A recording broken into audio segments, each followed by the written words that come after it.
Today we're going to be talking about eels and also about the Bermuda Triangle. And if you're thinking, however would the twain meet? Allow me to tell you. Hello and welcome to GINEXPLICABLE. My name is Sophia, I'm your host today. I'm 28 now, it's 5 years old. I'm older, I'm fatter, I've got less inspiration, I've probably got less creativity going on in my brain, but here we fucking are.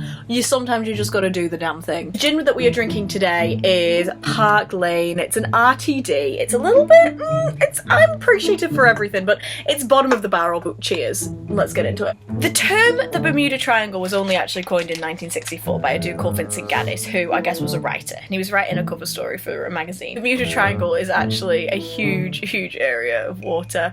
I had no idea. I thought it was a tiny little thing. I think it's like 1 million square miles. Am I right in saying that? Which is why it doesn't make it all that mysterious to me how many things have disappeared. But between the years of 1946 and 1991, there was over 100 disappearances, and this is according to Time magazine. I feel like a pretty reputable source for missing planes, missing boats, missing Navy ships, which is slightly concerning because I feel like if you're part of the Navy, you should be able to navigate hell or high water, you know?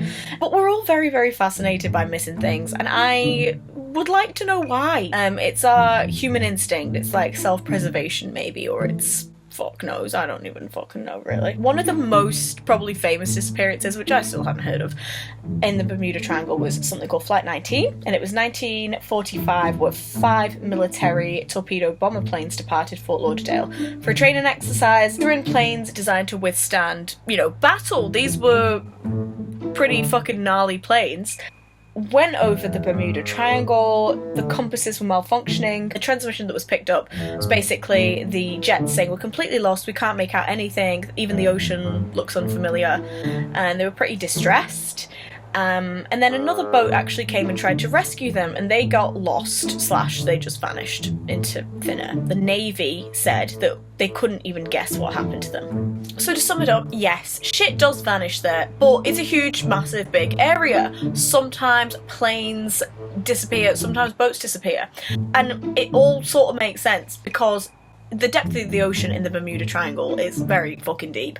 There's massive deep trenches, some of them reaching, I think I'm right in saying, 8,380 metres. That's long. I wish I could compare that to something tangible. I'm not much of a maths girly, but that's very fucking deep. So if shit was gonna go down, it probably would get lost in there. No mystery as far as I'm concerned. Also a place where it's known to be pretty chaotic weather.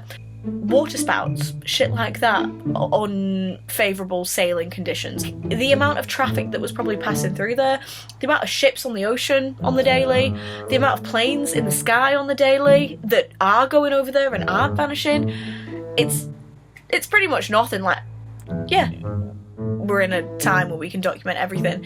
You see these videos on TikTok and they're like, oh, what the fuck's up with aviation? And it's actually like, well, if you can compare it to how many planes are actually in the air, probably about 1% that are falling from the sky and shit like that. Still not great, but shit happens. To me, the mystery with that is done. The Bermuda Triangle, it's not very interesting. You're not all that interesting to me. But then I found out about eels. Obviously, there's a few people out there who do think there's a little something supernatural going on, and I'm known for liking a little touch of the strange. So, a few people do believe it could be a portal to Atlantis. I'm not saying no. I think we probably do live in a simulation. Anything's fucking possible. I think dreams are portals to other realities. I'm not gonna knock you for thinking that. Basically, yeah. So some of these things are going on. People are thinking that. Some people think maybe on an underwater Area 51, which did get me thinking how vast the underwater networks are and how big the ocean is. It's pretty much like outer space, but not really, because obviously space is massive.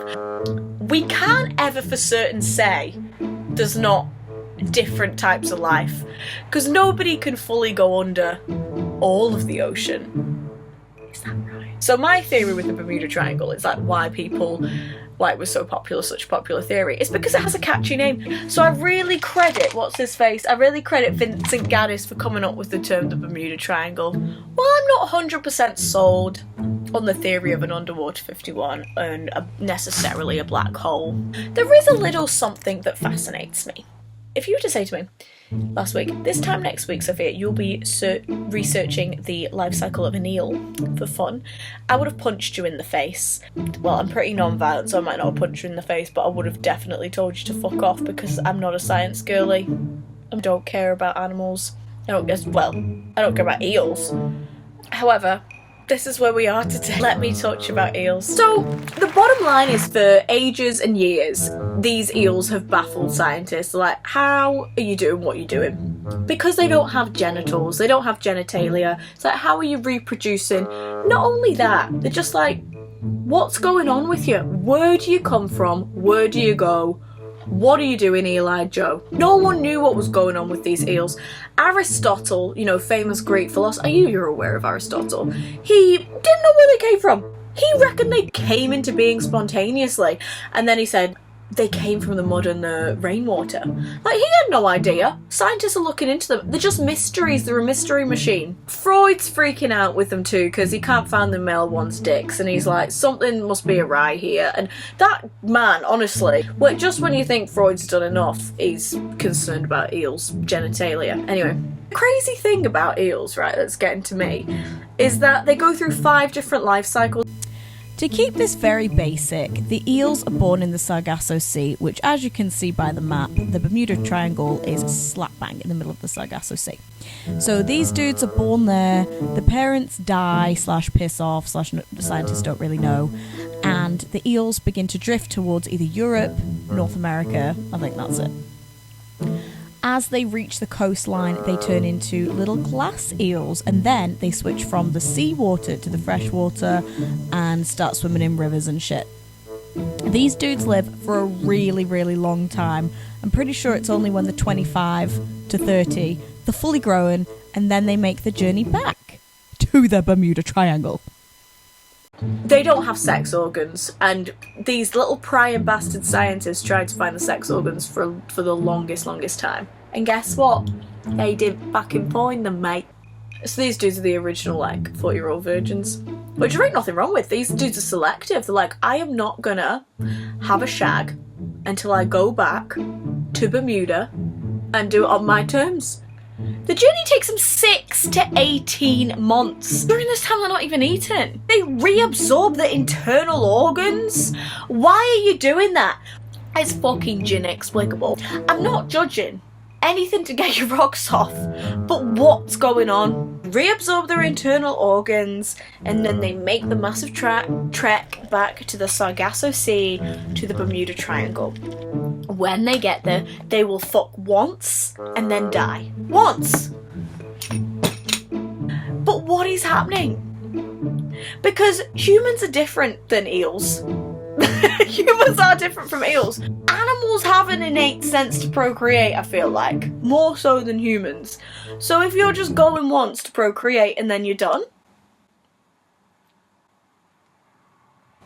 to me, I would theorise that the Bermuda Triangle is maybe a portal for the aliens, and that the eels are aliens, maybe programmed with something to go and get, like, bits of underwater life from Europe and bits of underwater life from North America, and then come back and fucking die. My final thoughts and theories and reactions. Number 1, I think eels come from a portal to gather data from Europe. The United States. No, I think they're just doing their own thing. I think they are aliens, but I don't think they're nefarious aliens. I think they're just doing their own shit. And then everyone should just do what they want to do, as long as they're not hurting themselves or other people. Did I tell you? I didn't even tell you that they fit them with tags to track them so they go... Because for ages they didn't know what they were doing, so they just fit them with tags. Imagine putting a tag on an eel and being like, you're doing some weird motherfucking shit. Yeah, they tracked them. They tracked the eels all the way from Europe to the Bermuda Triangle. Never have I ever been intrigued by a sea slug.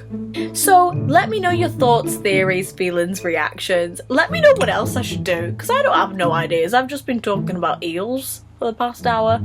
I want to know what people want to know. So let me know. Cheers. Stay hungry, stay foolish, stay drinking gin. Unless you're an alcoholic, and then look after yourself. And just look after yourself anyway. Bye!